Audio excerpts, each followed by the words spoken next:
G'day, Professor Joseph Drew. This video is mainly for research students, any student that has to prepare a thesis or an academic paper. In this video, I'll talk about the importance of formatting your work. A lot of people don't realize why they're getting desk rejected sometimes. Sometimes it's because you're not sending the correct signals to the editor. So what are we talking about here with formatting? We're talking mainly about the style of citation, and I'll give you some examples in a minute, and the style of referencing. And what you're doing when you're citating or referencing according to that particular journal style, you're signaling to the desk editor that you've written this paper particularly for their journal, that you want to go to this particular journal. You're not just on a fishing expedition hoping for your paper to be sent out for review. You've gone out specifically for them. And of course, that's going to be received a lot better by a desk editor than someone who is not signaling that is signaling they haven't been bothered to put in the extra hour or two to format their paper correctly. Now, if you're new to the game, you probably don't realize every single journal slightly different in the way they do citations. So that's a bit in brackets where you say whose work it was. You know, sometimes you have a comma between the date, sometimes you have a comma between the date and the page number, sometimes you use P dot, sometimes a colon. There's all sorts of different styles, and also the referencing. I'm sure you're aware that there's lots of different ways of referencing, and each journal has a particular house style, and it's absolutely essential that you signal to the desk editor that you could be bothered spending the time, because this journal getting passed into the review and getting published in this journal is important enough to you to invest the time. So it's all about signaling, and people who are in the economics discipline know all about the importance of signaling. Now, I have some colleagues that don't do this, that don't bother formatting to the journal style. They tend to, and I think it'd be fair to say, and I think they'd agree, they tend to have a much lower strike rate than me. They spend a lot more time sending it to another journal after you've been rejecting. That whole process of submitting a journal can take half an hour. So from my perspective, why not invest the hour formatting? Increases your odds of getting past the desk editor, increases the odds of ultimately being published. Why not invest it in that time, an hour or so, to format correctly? You're going to invest half an hour or more to submit it anyway.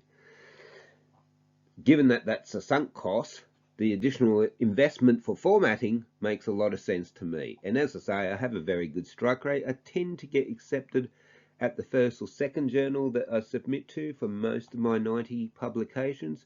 Occasionally I'll have a paper that goes around the world, but that's quite rare. In my early years, it wasn't so rare to have to send a paper to 3, 4, 5 journals. My supervisor wasn't so much into formatting, wasn't so much into targeting that particular journal, making sure you had references from the journal you were submitting to into your reference list and things like that. And I think that perhaps that was part of it. Obviously, over the last decade or more, I've got better at things too, and better at knowing which journals accept which type of stuff.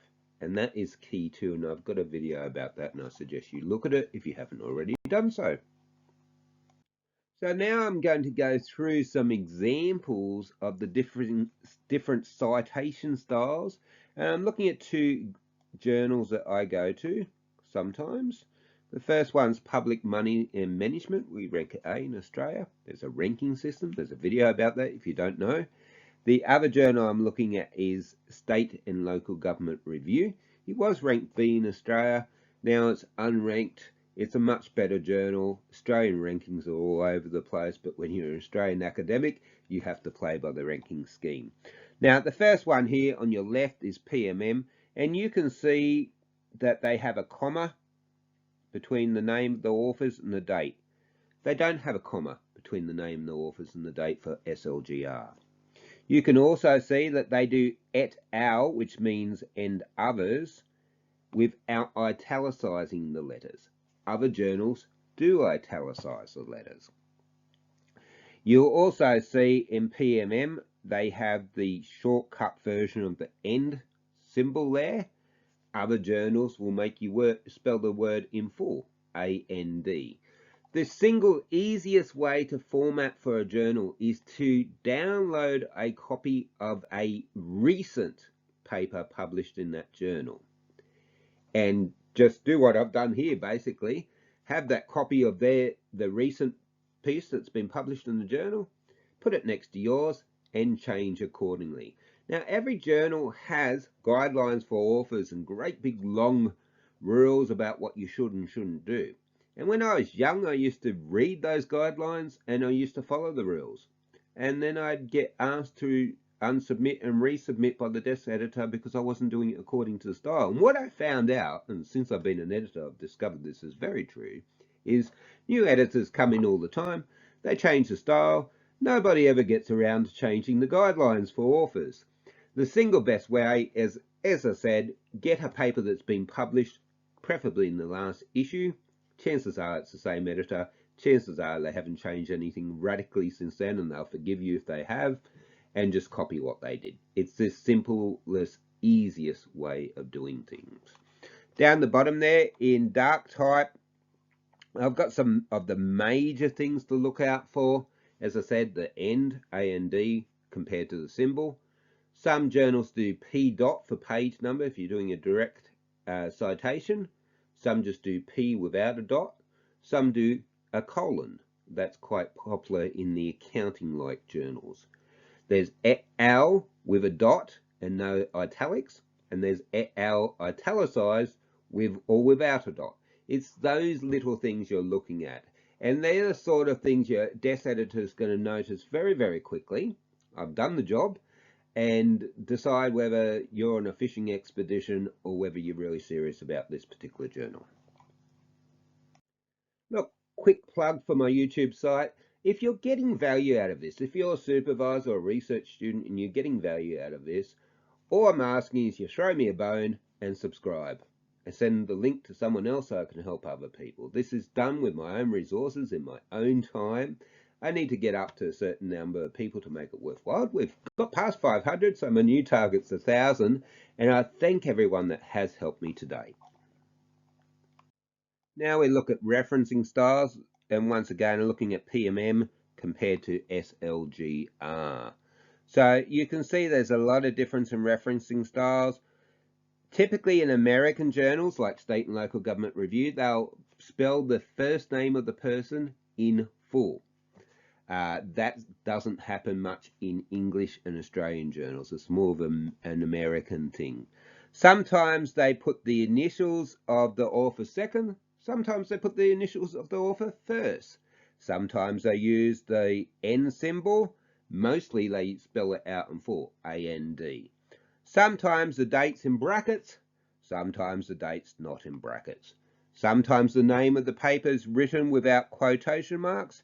Sometimes it uses quotation marks. It's very annoying, and when I was first a research student, I found it incredibly frustrating and annoying until I realized the easiest way was to download an issue that had been published recently and copy off that. I used to go through this process. It was a nightmare. It took hours. I'd usually stuff it up anyway. Till I realized what to look for, it was a nightmare of a process. Now, when I go through and I change mine, what I do is I change one thing all the way through the reference list at a time. So first I'll start with the names, and I'll change it so my names are in the correct format for every single piece I've referenced. Then I go through and I change the date, and I go through every single piece I've referenced. Then I go through and I change whether they're using dittos or not, etc.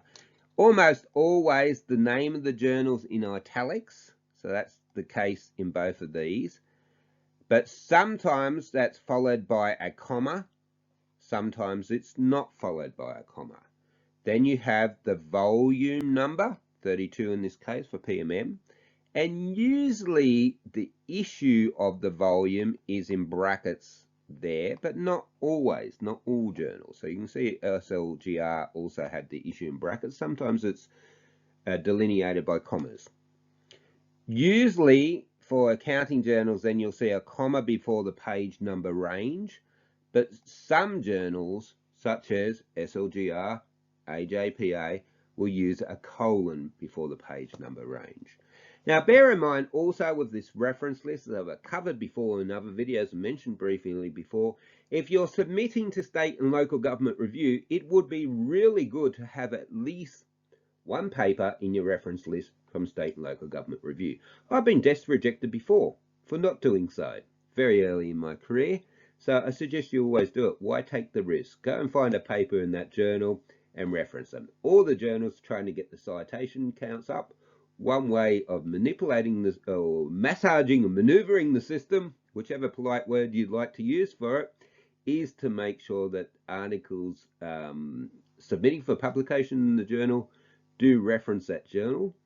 If you get rejected from the journal and you don't change the references, they've picked up an extra citation for the journal's metrics, and that's a good thing. So you can understand why editors are very keen to see one or more references to papers from their own journal. Look, I hope you found this very helpful. If you have, please indicate. Some of the research students in particular have a beautiful habit of writing me a short note thanking me. Look, this is in my own time, and a little bit of motivation always helps.